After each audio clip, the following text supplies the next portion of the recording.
Hello friends, welcome back to my channel. इस video में हम देखेंगे कि किसी भी सीक्वेंस को हम कैसे चेक कर सकते हैं कि वो मोनोटोनिक सीक्वेंस है। मोनोटोनिक सीक्वेंस होने का मतलब है वो मोनोटोनिकली इंक्रीजिंग सीक्वेंस है या डिक्रीजिंग सीक्वेंस है, या स्ट्रिक्टली मोनोटोनिक इंक्रीजिंग है या स्ट्रिक्टली मोनोटोनिक डिक्रीजिंग सीक्वेंस है। ठीक है, तो इस वीडियो में हम देखेंगे कि मोनोटोनिक हम कैसे चेक कर सकते हैं। ठीक है, तो अगर आपको कोई भी सीक्वेंस की जनरल टर्म n/n+1 दी हुई है, किसी भी सीक्वेंस की अगर आपको जनरल टर्म दी हुई है तो हम क्या करते हैं, xn, मतलब xn क्या होता है, जनरल टर्म n/n+1। ठीक है, हमने क्या किया, एक तो ले ली xn और एक उससे आगे वाली टर्म हमने ली है xn+1। xn लिया, xn+1 लिया, हम क्या करेंगे, n की जगह पे n+1 पुट कर देंगे तो हमारे पास ये वैल्यू आ जाएगी। अब हमने क्या किया है, xn में से xn+1 को माइनस कर दिया, xn माइनस xn+1। ठीक है, xn की वैल्यू क्या है, n/n+1 और xn+1 की वैल्यू क्या है, n+1/n+2। ठीक है, अब हमने क्या किया, xn माइनस xn+1 किया तो हमारे पास जैसे ही हम इसको पूरे को सॉल्व करेंगे हमारे पास क्या आ जाता है, xn minus xn+1 negative value आ जाती है। ये वैल्यू क्या आती है, नेगेटिव आती है। ठीक है, अगर ये वैल्यू नेगेटिव है मतलब ये वैल्यू क्या होगी, 0 से छोटी होगी, तो वही लिखा हमने, 0 से छोटी है, ये वैल्यू छोटी है 0 से। ठीक है, यानी xn+1 को हम 0 की साइड ले जा सकते हैं, तो xn लेस देन xn+1 हो गया। ठीक है, अब हमें यहाँ से पता चल चुका है कि जो आगे वाली टर्म है, xn पहले वाली टर्म होगी, अगर यहाँ पर 1 रखोगे तो ये 2 आएगा। xn लेस देन x2, इसका मतलब क्या है, जो पहले वाली टर्म है वो आगे वाली टर्म से छोटी है। ठीक है, तो xn क्या है, xn+1 से छोटा है, इसका मतलब क्या है, स्ट्रिक्टली इंक्रीजिंग सीक्वेंस है। ठीक है, मोनोटोनिकली इंक्रीजिंग है या फिर सिर्फ इंक्रीजिंग भी उसको हम बोल सकते हैं। ठीक है, जैसे आप यहाँ पर देख सकते हो कि n/n+1 में हमने n की जगह 1 2 3 4 रखते गए, हमारे पास एक नई सीक्वेंस बनकर आ गई, 1/2 1/2/3 3/1 3/4, 1 रखा, फिर 2 रखा, फिर 3 रखा, तो हमारे पास क्या बन रही है, एक सीक्वेंस बन रही है। आप देख सकते हो कि इसमें कोई भी स्टार्टिंग में ही देखो, कोई भी जो दो टर्म्स है वो बराबर नहीं है, तो मतलब यहाँ पर बराबर का साइन नहीं आएगा, इक्वल का साइन नहीं आएगा, मतलब ये क्या होगी, स्ट्रिक्टली होगी। अब ये क्या है, 0.5, इसको सॉल्व करेंगे, 0.64 से इसको डिवाइड करेंगे 0.75, तो ये क्या हो रही है, इंक्रीज हो रही है ना, इक्वल का साइन इसमें नहीं आ रहा है और ये क्या हो रही है, इंक्रीज हो रही है। तो हम यहाँ पर बोल सकते हैं कि जो हमारी सिक्वेंस है वो क्या है, an जो है या फिर xn जो है वो क्या हो रही है, an+1 से छोटी हो रही है। तो ये कैसी हो गई, मतलब आगे वाली टर्म a2 जो है वो a1 से बड़ा है, a3 जो है वो a2 से बड़ा है, ऐसे ही तो है 1/2 1/3 2/3 3/4, तो ये वाली टर्म इससे बड़ी है, उससे आगे वाली टर्म इससे बड़ी है, इसको तुम a1 बोलेंगे, इसको a2 बोलेंगे, इसको a3 बोलेंगे। तो a3 क्या है, a2 से बड़ा, a3 क्या है, a2 से बड़ा, a2 क्या है, a1 से बड़ा, a2 क्या है, a1 से बड़ा, तो ये क्या हो गई, इंक्रीजिंग सीक्वेंस हो गई। और इक्वल का साइन, कोई भी दो टर्म इसमें इक्वल नहीं आ रहे तो इक्वल का साइन हम नहीं लगाएंगे, मतलब ये क्या हुई, स्ट्रिक्टली मोनोटोनिक इंक्रीजिंग सीक्वेंस हो गई, जिसे मोनोटोनिकली इंक्रीजिंग भी बोल सकते हैं और इंक्रीजिंग भी बोल सकते हैं। ठीक है, अब हमें पता है कि ये जो पूरी सीक्वेंस है उसमें इसका लोअर बाउंड ये होगा, सारी की सारी जो सीक्वेंस की टर्म्स हैं, जितनी भी टर्म्स है सब की सब इससे बड़ी हैं, इससे बड़ी हैं, तो ये क्या हो गया, ग्रेटेस्ट लोअर बाउंड, जो कि हमने इन्फीमियम बता दिया है। ठीक है, ग्रेटेस्ट लोअर बाउंड मतलब इन्फीमियम, सारी की सारी जो टर्म्स है वो इससे बड़ी है, तो ये ग्रेटेस्ट लोअर बाउंड हो गया। ठीक है, अब हमने क्या किया, ये जो जनरल टर्म है इसमें limit n tends to infinity apply कर देंगे। जैसे ही हम इसमें limit n tends to infinity apply करेंगे हमें क्या मिलेगा, n/n+1। देखो ये हम कैसे सॉल्व करेंगे, limit n tends to infinity n/n+1, ऊपर नीचे n से डिवाइड कर देंगे, limit n tending to infinity n/n+1/n + 1/n, ऊपर नीचे n से डिवाइड कर दिया तो ये बनता है limit n tending to infinity 1/1 + 1/n। जैसे ही n tend to infinity apply यहाँ पर करोगे तो ये वैल्यू 0 हो जाएगी, तो 1/1 यानी 1 ही बचेगा हमारे पास। तो वही लिमिट इसमें जब हम अप्लाई करते हैं जनरल टर्म में तो हमें 1 मिलता है। तो ये जो, अगर आपके पास किसी भी सीक्वेंस में कोई भी सीक्वेंस इंक्रीजिंग सीक्वेंस है उसमें आपको ग्रेटेस्ट लोअर बाउंड मिल जाता है। ठीक है, और जैसे ही आप उसमें limit n tend to infinity उसकी जनरल टर्म में अप्लाई करोगे तो हमेशा आपको लीस्ट अपर बाउंड मिलेगा। तो ग्रेटेस्ट लोअर बाउंड भी है, लीस्ट अपर बाउंड भी है, तो ये क्या हो गई, बाउंडेड हो गई, और इसकी लिमिट आ रही है तो इसका मतलब क्या हुआ, ये कन्वर्जेंट भी है। ठीक है, ये चीज़ हमेशा याद रखना, ये थ्योरम भी है कि अगर कोई सीक्वेंस मोनोटोनिक सीक्वेंस है, ठीक है, अगर कोई सीक्वेंस मोनोटोनिक सीक्वेंस है उसमें जो हमें मोनोटोनिकली इंक्रीज कर रही है, वो अगर वो मोनोटोनिकली इंक्रीज कर रही है, जब बढ़ रही है, तो फिक्स है कि भाई सबसे छोटी वैल्यू तो हमें उसमें मिल ही जाएगी, जिससे पूरी की पूरी सीक्वेंस बड़ी होगी तो हमें जीएल भी मिल जाएगा। और उसकी जनरल टर्म में अगर n tending to infinity apply करने के बाद हमें एक फाइनाइट वैल्यू मिल जाती है तो हमेशा वो उसका लीस्ट अपर बाउंड होगा।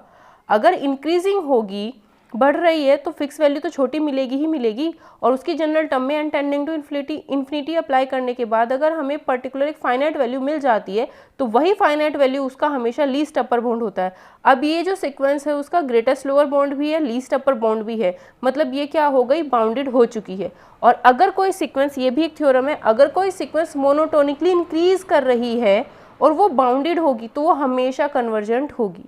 मोनोटोनिकली सीक्वेंस अगर इंक्रीज कर रही है और वो बाउंडेड है, ठीक है, तो वो हमेशा क्या होगी, कन्वर्जेंट होगी। ठीक है, तो ये इंक्रीजिंग सीक्वेंस के एग्जांपल्स हमने पूरा प्रॉपर समझ लिया है। ठीक है, आगे डिक्रीजिंग के लिए मैं डायरेक्ट थ्योरम इसमें बता दूंगी। नेक्स्ट क्या है, नेक्स्ट आपके पास एक और एग्जाम्पल है 2 की पावर n। 2 की पावर n हमने कोई भी सीक्वेंस ले ली है, ठीक है, 2 की पावर n की जगह 1 2 3 4 जैसे इंप्लाई करेंगे ये मिलेगा। हमें पता है ये सीक्वेंस क्या हो रही है, 2 4 8 बढ़ती जा रही है। हमें मिल गया कि इसमें एक फिक्स वैल्यू है हमारे पास जो इसका ग्रेटेस्ट लोअर बाउंड कहलाएगी। ये फिक्स वैल्यू से पूरी की पूरी सीक्वेंस बढ़ी है, मतलब ये इन्फीमियम हो गया, ग्रेटेस्ट लोअर बाउंड हो गया 2। ठीक है, बट अगर 2 4 8 6 हमें कोई भी पर्टिकुलर इसमें बड़ी वैल्यू मिलेगी ही नहीं जिससे पूरी की पूरी सीक्वेंस छोटी हो। या फिर अगर 2 की पावर n इसमें हम n tending to infinity apply कर दें तो हमें इनफाइनाइट मिलेगा। तो लिमिट क्या है, इसकी एग्जिस्ट ही नहीं कर रही है, लिमिट एग्जिस्ट नहीं कर रही है तो इसका अपर बाउंड भी नहीं है।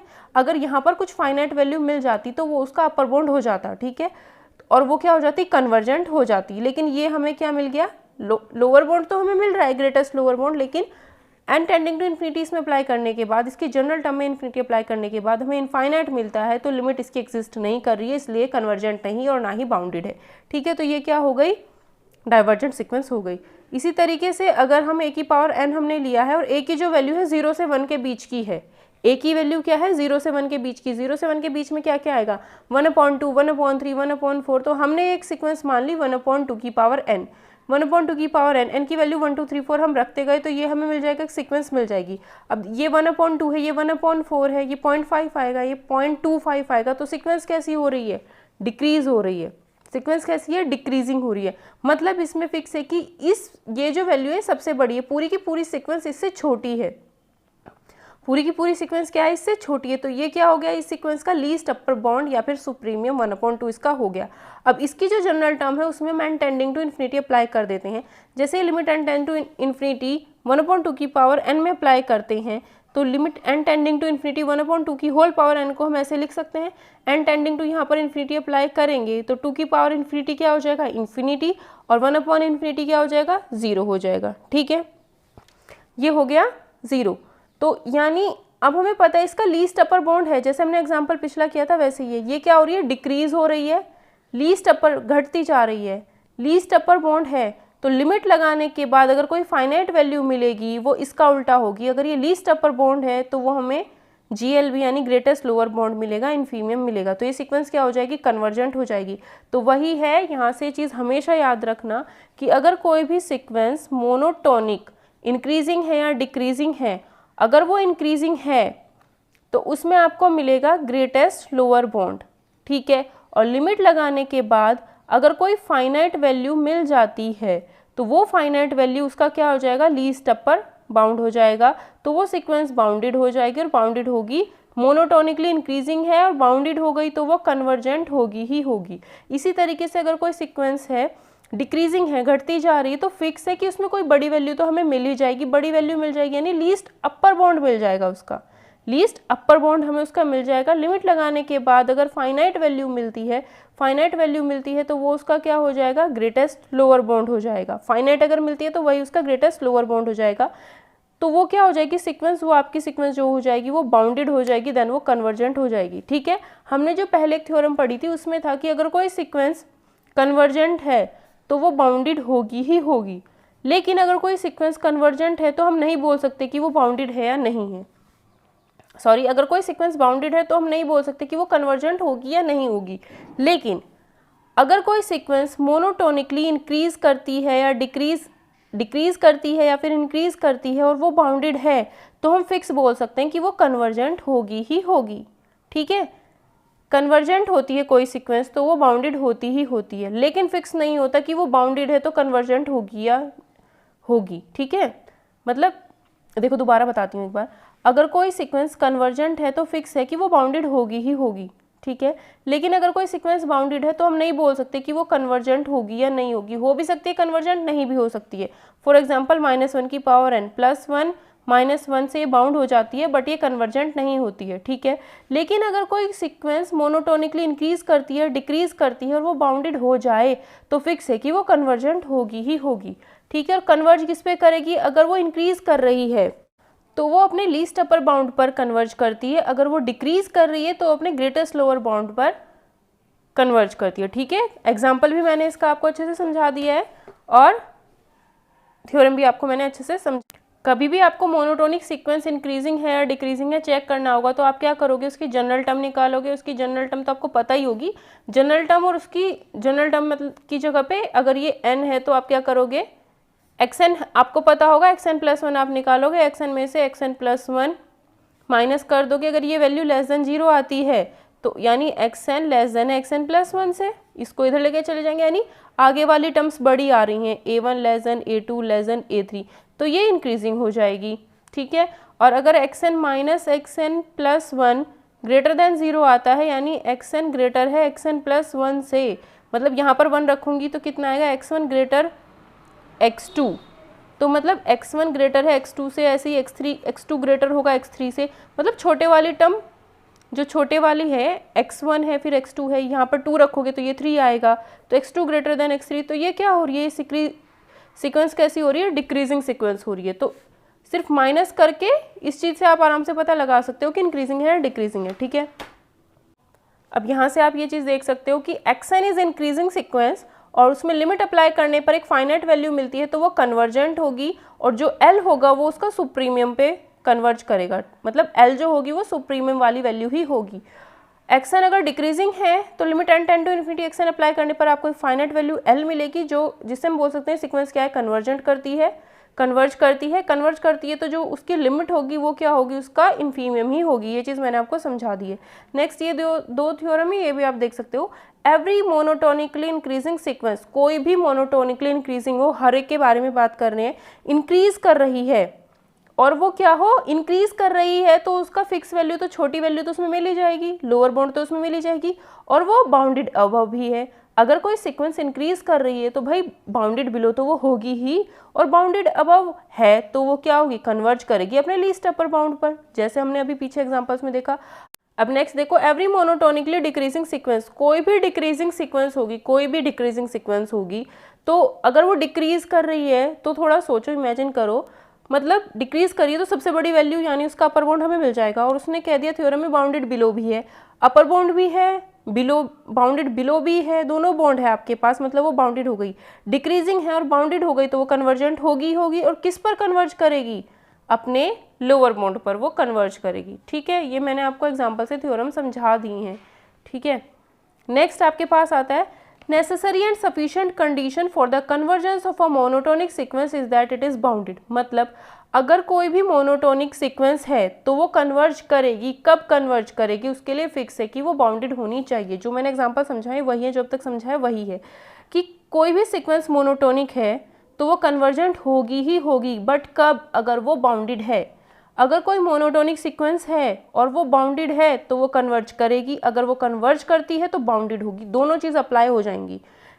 कब, देखो अगर कोई सीक्वेंस कन्वर्जेंट होती है तो वो बाउंडेड होती है, बट इसका कन्वर्स ट्रू नहीं होता, लेकिन अगर हम वहाँ पर एक टर्म अप्लाई कर दें कि वो मोनोटोनिक है तो दोनों चीज़ें ट्रू हो जाती हैं। अगर मोनोटोनिक है तो कन्वर्ज करती है तो बाउंडेड भी होगी, बाउंडेड है तो कन्वर्ज भी करेगी। ठीक है, नेक्स्ट आप देख सकते हो कि every monotonically increasing sequence which is not bounded above, इसका एग्जांपल आप ले सकते हो n मतलब 1 2 3 4 5 6। देखो हमने n लिया है सीक्वेंस 1 2 3 4। अब ये जो सीक्वेंस है ये बाउंडेड अबव नहीं है। अगर कोई सीक्वेंस बाउंडेड अबव नहीं है तो वो क्या होगी भाई, इसमें लोअर बाउंड तो मिल रहा है लेकिन अपर बाउंड नहीं मिल रहा है, बाउंडेड अबव नहीं है, इंक्रीज कर रही है, बाउंडेड अबव नहीं है, तो वो प्लस इन्फिनिटी की तरफ डाइवर्ज करेगी। ये सिंपल एग्जांपल याद रखना। मोनोटोनिकली डिक्रीजिंग सीक्वेंस -n ले लो, क्या होती है ये -1, मैं उल्टा बनाती हूँ जिससे आराम से क्लियर हो, -3 इस तरीके से, ठीक है, ऐसे ऐसे ऐसे उल्टा बनाया मैंने इसे जानबूझ के जिससे समझ आए। सबसे बड़ा वैल्यू तो हमारे पास है लेकिन सबसे छोटी वैल्यू तो हमारे पास नहीं है, तो ये -इन्फिनिटी की तरफ डाइवर्ज कर रही है। बनाएंगे वैसे हम इसे ऐसे, लेकिन मैंने समझाने के लिए वैसे बनाया, ठीक है। तो ये क्या हुई, डिक्रीजिंग सीक्वेंस हुई, बाउंडेड बिलो है ही नहीं, डिक्रीज तो कर रही है लेकिन सबसे छोटी वैल्यू हमें इसमें नहीं पता जिससे पूरी सीक्वेंस बड़ी हो जाए, है ना, बाउंडेड बिलो नहीं है, तो इसलिए ये क्या हो गई, डाइवर्ज कर रही है -इन्फिनिटी की साइड। तो यही इन दो थ्योरम्स में लिखा है, एग्जांपल आप लिख सकते हो उनके। कोई भी मोनोटोनिक सीक्वेंस हो वो या तो कन्वर्ज करती है या डाइवर्ज करती है हमेशा, वो कभी भी ऑसिलेटरी नहीं हो सकती। मतलब कि अगर आप -1 की पावर n, -1 + 1 -1 + 1 ऐसी कोई भी सीक्वेंस लोगे तो आप इसे कह सकते हो कि ये इंक्रीजिंग सीक्वेंस है या डिक्रीजिंग सीक्वेंस है, नहीं बोल सकते। जब इंक्रीजिंग डिक्रीजिंग नहीं बोल सकते तो मोनोटोनिक इसको बोल ही नहीं सकते हैं। तो इसका मतलब है कोई भी ऑसिलेटरी सीक्वेंस होगी वो कभी भी मोनोटोनिक सीक्वेंस नहीं कहलाएगी। ये एग्जांपल से बहुत अच्छे से याद रहेगा हमेशा। तो हमेशा मोनोटोनिक सीक्वेंस या तो कन्वर्ज करती है, डाइवर्ज करती है, कभी भी ऑसिलेटरी नहीं होती। एग्जाम्पल लिख लेना, बहुत अच्छे से याद रहेगा हमेशा। अब ये कुछ पॉइंट्स हैं, ठीक है, बहुत छोटे छोटे से। कोई भी नल सीक्वेंस कब कहलाती है, जब उसकी जनरल टर्म में limit n tend to infinity apply करने के बाद हमें 0 मिले। लिमिट लगाने के बाद 0 मिलता है तो वो नल सीक्वेंस होती है हमेशा, ठीक है। फर्स्ट थ्योरम हमारी क्या बोलती है कि अगर an 0 पर कन्वर्ज करती है तो मोड an 0 पर कन्वर्ज करेगा, और अगर मोड an 0 पर कन्वर्ज करता है तो an 0 पर कन्वर्ज करेगा। मतलब ये नल सीक्वेंस है तो ये भी होगी, ये नल सीक्वेंस है तो ये भी होगी, दोनों इफ एंड ओनली इफ, ठीक है। तो वही कहा है, a sequence is a null sequence, मतलब अ सीक्वेंस an, ये छोड़ देना यहाँ से, a sequence an is null sequence होगी if and only if mod an is also null sequence, ठीक है। ये थोड़ा लिखने में अटपटा सा हो गया, आप नॉर्मल इसे लैंग्वेज में अपनी लिख लेना कि कोई भी सीक्वेंस नल सीक्वेंस तब होती है जब उसका मोड an भी क्या हो, नल सीक्वेंस हो। अगर मोड an नल सीक्वेंस है तो an भी नल सीक्वेंस होगा, सिंपल सी बात है। an कन्वर्ज करती है अगर l पर, ठीक है, तो an minus l is a null sequence. ये भी हमेशा याद रखना, कुछ पॉइंट्स है सिर्फ याद रखने के लिए, ठीक है, कि अगर an किसी फाइनाइट लिमिट पर कन्वर्ज करती है तो an माइनस l क्या होगी, वो क्या होगी, वो 0 पे कन्वर्ज करेगी, ठीक है। तो ये क्या हो जाएगी, एक नल सीक्वेंस हो जाएगी, ठीक है। नेक्स्ट है आपके पास इफ एंड ओनली इफ है, मतलब उल्टा भी चलेगा। उल्टा का मतलब अगर ये सीक्वेंस 0 पर कन्वर्ज करेगी तो an l पर कन्वर्ज करेगी। नेक्स्ट थ्योरम है कि mod an less than equals to mod bn for all and bn is a null sequence. बड़े वाली अगर नल सीक्वेंस होगी तो छोटे वाली भी नल सीक्वेंस ही होगी हमेशा, ठीक है। नेक्स्ट है an और bn दोनों नल सीक्वेंस है तो उनका जो सम होगा वो भी नल सीक्वेंस ही होगा। an अगर नल सीक्वेंस है, bn बाउंडेड है, तो an इंटू bn करेंगे वो भी क्या आएगी, नल सीक्वेंस ही आएगी। an नल सीक्वेंस है, bn बाउंडेड है, दोनों की मल्टीप्लाई करेंगे तो वो भी नल सीक्वेंस ही मिलेगा। an is a null sequence and c is a constant, और c की अगर an से मल्टीप्लाई कर देंगे तो वो भी क्या मिलेगा, एक नल सीक्वेंस ही मिलेगा। ये छोटे छोटे कुछ पॉइंट्स हैं। नेक्स्ट है अ सीक्वेंस an ऑसिलेट करती है फाइनाइटली, जैसे -1 की पावर n, -1 और +1 पर, और bn जो है वो 0 पर टेंड करती है, मतलब bn क्या है, नल सीक्वेंस है। इन दोनों की अगर मल्टीप्लाई कर देंगे तो जो सीक्वेंस बनेगी वो भी क्या करेगी, 0 पर ही कन्वर्ज करेगी। an ऑसिलेट फाइनाइटली है और एक सीक्वेंस नल सीक्वेंस है, दोनों की मल्टीप्लाई करके जो सीक्वेंस बनेगी वो भी नल सीक्वेंस ही होगी। तो ये थे कुछ पॉइंट्स नल सीक्वेंस से रिलेटेड। नेक्स्ट लेक्चर में हम अलजेब्रा ऑफ सीक्वेंस पढ़ेंगे। अगर आपको वीडियो पसंद आती है तो प्लीज़ वीडियो को लाइक कर देना और चैनल को प्लीज़ सब्सक्राइब कर लेना, ताकि जो भी वीडियो अपलोड होगी उसका नोटिफिकेशन आपको साथ के साथ ही मिल जाएगा।